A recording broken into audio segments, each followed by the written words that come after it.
Je n'en ai parlé à presque personne. Pendant longtemps, j'ai caché derrière des sourires ce qui me consumait intérieurement. Je m'appelle Claire, je suis enseignante à Lyon, et extérieurement, ma vie me paraissait normale. Je me suis réveillée tôt, j'ai donné des cours, j'ai déjeuné seule sur un banc à l'école, je suis rentrée à la maison, j'ai allumé la télévision juste pour entendre une voix, n'importe quelle voix, et j'ai fait comme si tout allait bien. Mais ce n'était pas le cas. La douleur était silencieuse mais constante. Une tristesse profonde et sans nom qui s'est accumulée jusqu'à devenir un poids insupportable. Il est arrivé un moment où même pleurer n'a plus aidé. Les jours sont devenus automatiques et les nuits interminables. J'ai prié, ou du moins j'ai essayé. Des requêtes muettes à l'univers, au ciel, à Dieu, ou à celui qui écoutait. Parfois, tout ce que je voulais, c'était un signe. Quelque chose pour me dire que je n'étais pas seule. C'est un de ces petits matins, alors que je regardais le plafond, en me demandant si ça avait du sens de continuer, que l'idée m'est venue, non pas comme une impulsion, mais comme une décision froide et calculée. Je voulais juste que cette douleur cesse. Si vous avez déjà ressenti cela, même pendant un instant, peut-être comprenez-vous ce que je dis. Et si vous n'avez jamais vécu cela, écoutez jusqu'au bout. Parce que ce qui m'est arrivé après, personne n'a pu l'expliquer. Et tout a commencé sur un banc de la gare. Un lieu commun, n'importe quel jour. Jusqu'à ce que quelqu'un, ou quelque chose, il s'est assis à côté de moi.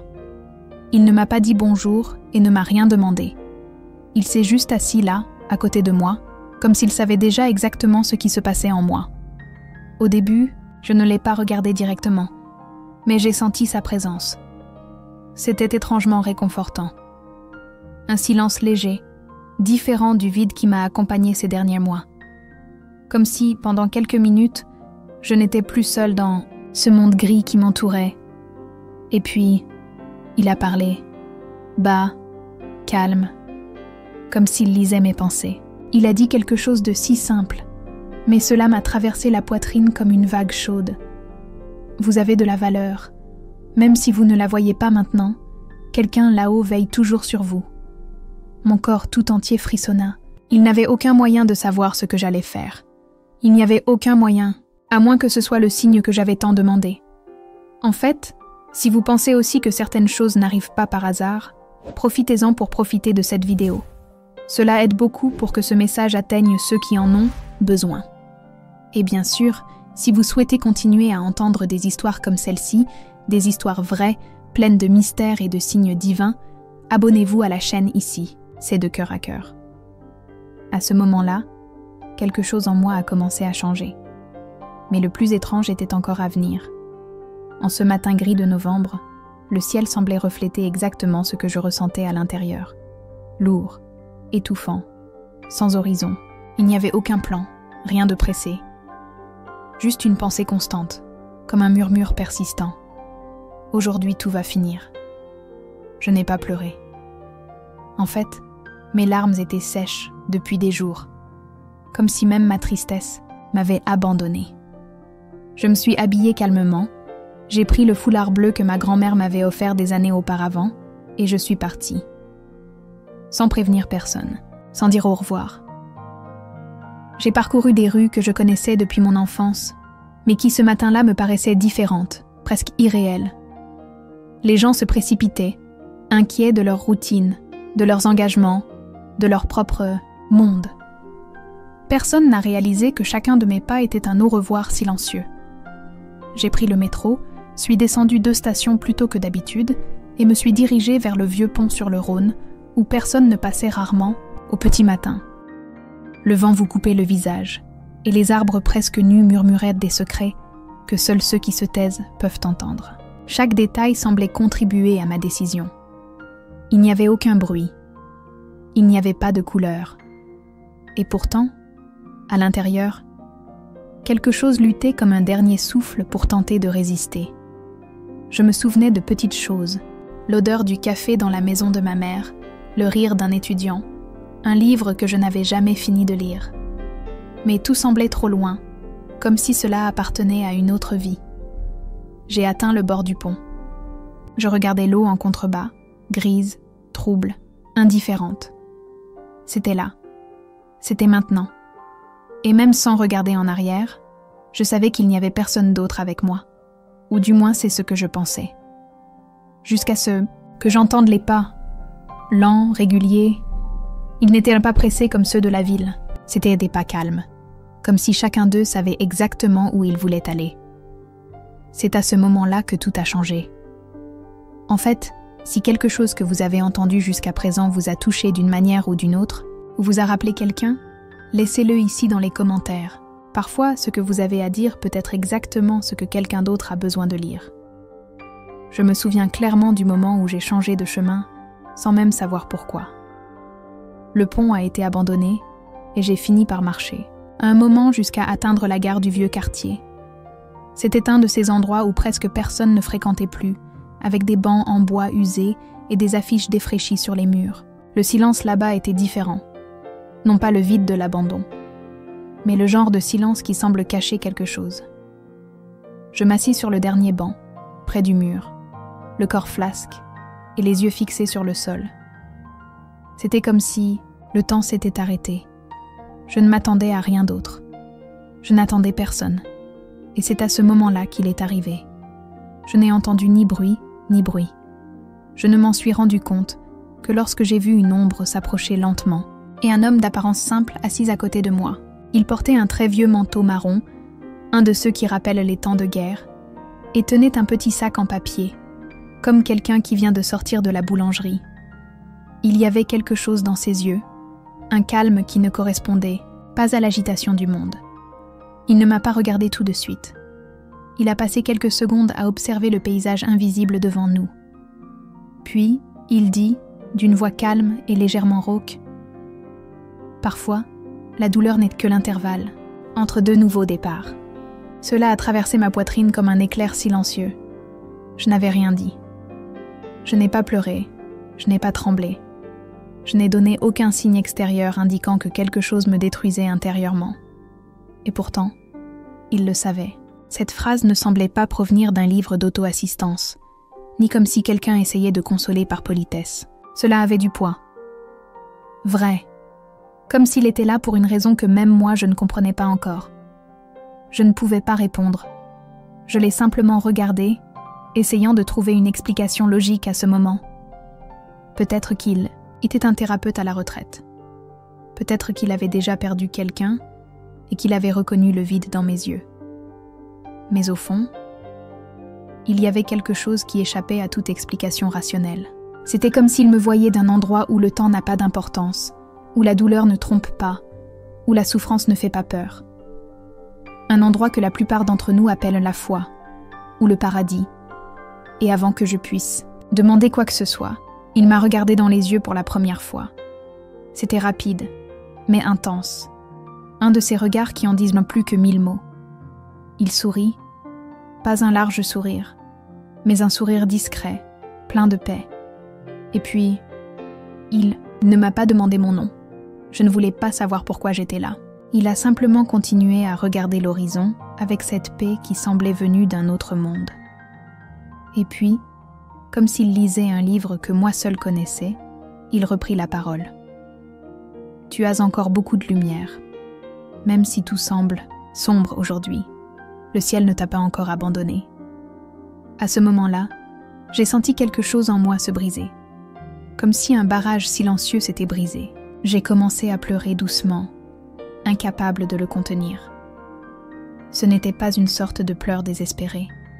C'était comme si mon âme, pour la première fois depuis longtemps, avait le droit de respirer. Ces mots, prononcés par un parfait, inconnu, ont touché une partie de moi dont je ne savais même pas qu'elle était encore en vie. Je voulais lui demander comment il le savait. Comment pourrais-je en être si sûre ? Mais ma voix ne sortait pas. C'était comme si tout ce que j'avais besoin d'entendre était déjà dit, pas seulement avec des mots, mais avec cette présence calme, presque sacrée. À ce moment-là, j'ai réalisé que je n'avais plus peur. Les ténèbres existaient toujours, oui, mais ce n'était plus absolu. C'était comme si une fissure s'était ouverte. Je ne peux pas l'expliquer logiquement. Aucune conversation, aucune thérapie, Aucune prière jusqu'à ce moment-là ne m'avait en fait ressentir cela. C'était plus que du confort. C'était une sorte de rappel. Comme si on me rappelait qui je suis, d'où je viens, et à quel point j'avais oublié ma propre force. Comme si l'univers avait envoyé une réponse, directe, claire et impossible à ignorer. La station, autrefois silencieuse, semblait désormais pleine de sens. Les bruits revinrent peu à peu. Le bruit d'un train lointain, le vent passant entre les voies, le léger bruit de quelqu'un disposant son sac à dos sur le banc à côté d'eux, et il était là, silencieux. Comme s'il savait exactement ce qu'il faisait et l'impact que ses mots avaient sur moi. Presque instinctivement, j'ai commencé à respirer différemment. Comme si l'air était plus léger. Comme si, dans ce simple acte d'écoute et de ressenti, quelque chose avait été restauré. Ce n'était pas une solution. C'était le début de quelque chose de nouveau. Quand j'ai finalement réussi à contrôler mes pleurs, j'ai détourné le visage, prêt à le remercier. Je voulais dire quelque chose. Rien. Peut-être lui dire qu'il vient de me sauver la vie, mais le banc à côté était vide. Je n'ai pas entendu de pas s'éloigner. Pas d'au revoir. Aucun bruit de porte, de train, de sac. Rien. Comme s'il n'y était jamais allé. Je me suis levée brusquement. J'ai regardé autour de moi, parmi les quelques visages qui circulaient dans la gare. J'ai marché jusqu'au bout de la plateforme. J'ai tourné mon regard vers le couloir de sortie et j'ai même vérifié le reflet dans les fenêtres de la cabine de contrôle. Rien. Cette présence, si frappante, si réelle, avait tout simplement disparu. Le cœur s'emballa. Pas par peur, c'était autre chose. Une inquiétude silencieuse, le sentiment d'avoir vécu quelque chose qui sort de la logique commune. Cela ressemblait à une scène de film, mais je savais que je ne rêvais pas. Je me suis approchée d'un homme qui lisait le journal près de la billetterie et lui ai demandé s'il avait vu un homme âgé en manteau marron. Il secoua la tête, sans quitter le journal des yeux. J'ai demandé à une fille qui buvait du café appuyée contre le mur. Elle a dit qu'elle n'avait remarqué personne comme ça dans les environs. Sur une étrange impulsion, je me suis rendue au poste de sécurité. J'ai demandé, avec quelques hésitations, à voir les images de la caméra près du banc. Il m'a regardée avec méfiance, mais après avoir insisté, il a accédé aux images. Lorsque la vidéo a commencé à jouer, mon estomac est devenu froid. J'étais là, assis sur le banc, seul. Le temps passait, mon corps bougeait, mon visage dans mes mains, mais il n'y avait personne à mes côtés. Pas d'ombre, aucun chiffre, aucune approche. C'était comme si toute la conversation s'était déroulée juste en moi. Mais je savais, je feutre. Ce n'était pas de l'imagination. Le toucher de sa voix vibrait encore dans ma mémoire. Les mots qu'il prononça résonnèrent avec la clarté de quelqu'un qui vit quelque chose de réel, et non une illusion. Et surtout, la transformation qui s'est amorcée en moi ne pouvait pas être le fruit du hasard. Quelque chose s'était passé ce matin-là. Quelque chose qui échappait aux limites de ce que nous pouvons expliquer. Dans les jours qui ont suivi, quelque chose en moi a commencé à changer, même sans que je m'en rende compte tout de suite. C'était comme si cette brèche qui s'était ouverte au cours de la conversation, ou de la rencontre, ou du miracle, appelez ça comme vous voulez, avait laissé entrer une lumière timide mais persistante. Pour la première fois depuis des mois, je n'ai pas ignoré les emails professionnels. J'ai répondu à ma mère au téléphone. J'ai répondu à d'anciens messages que j'avais laissés dans le vide. Des petits gestes qui paraissaient banals aux yeux de tous, mais qui, pour moi, étaient comme réapprendre à marcher. J'ai cherché de l'aide. J'ai pris rendez-vous avec un psychologue recommandé par une amie qui ne savait même pas ce que je vivais. Je n'ai pas tout dit tout de suite. Mais petit à petit, entre une séance et une autre, je me suis ouvert. J'ai commencé à comprendre que le trou que je ressentais n'était pas un échec. C'était une douleur accumulée. Des choses qui n'ont jamais été dites, des traumatismes cachés sous les sourires sociaux, des épuisements que nous normalisons et mettons sous le tapis. J'ai aussi commencé à marcher, vraiment marcher. Non pas comme une évasion, mais comme une présence. Au bord du Rhône, dans les rues calmes de la fin d'après-midi lyonnaise. Au cours de ces promenades, j'ai remarqué des détails que j'ignorais auparavant. Une dame arrosant, des fleurs près de la fenêtre, un père poussant la poussette de son fils, un couple échangeant des sourires à l'arrêt de bus. Et j'ai réalisé à quel point la vie continuait, et combien de beauté il y avait encore, même par temps nuageux. Je suis retournée à l'enseignement, non pas avec la même énergie que par le passé, mais avec une sensibilité nouvelle. J'ai commencé à remarquer des étudiants plus calmes, écouter plus que parler.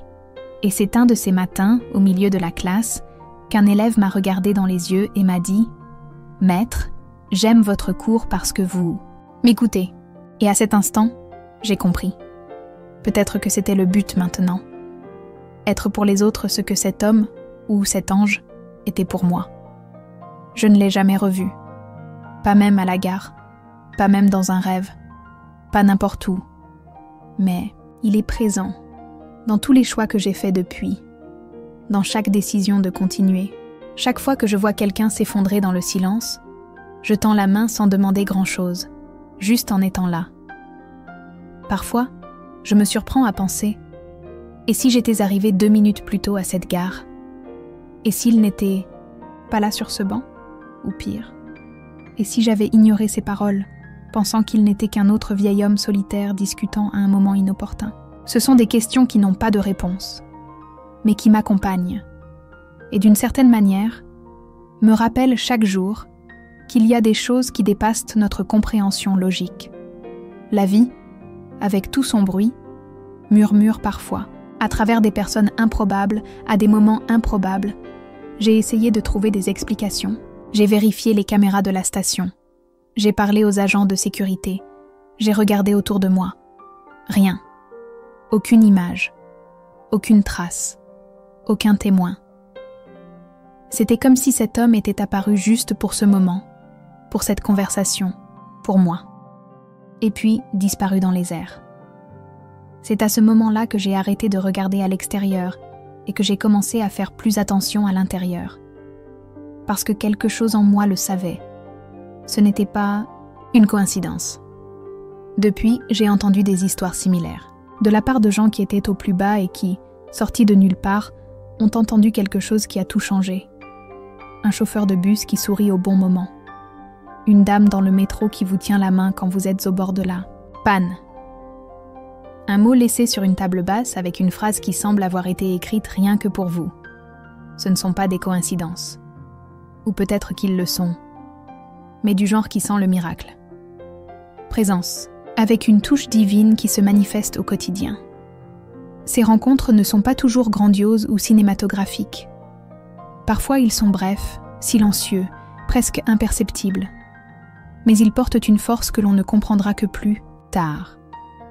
Quelque chose change dans l'air, au cœur, en cours. Et le plus curieux, c'est que, souvent, ce n'est que d'emblée que l'on se rend compte que ce petit geste a sauvé quelque chose, ou quelqu'un.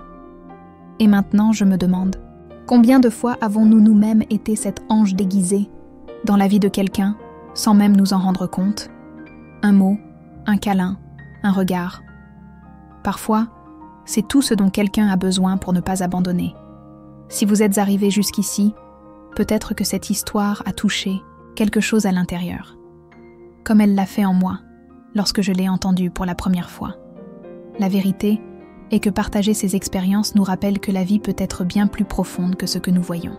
Et si cela a du sens pour vous, si cela vous a apporté d'une manière ou d'une autre, la paix, le réconfort, ou simplement le sentiment que nous ne sommes pas seuls, alors c'est peut-être le bon moment pour vous abonner ici à la chaîne. Parce que ce genre de conversation continue, et il existe de nombreuses autres histoires comme celle-ci pour vous retrouver. Si vous souhaitez continuer dans cette même énergie, la prochaine vidéo vous attend avec une autre histoire qui, honnêtement, peut aussi changer votre regard sur l'invisible. Je te retrouverai là-bas.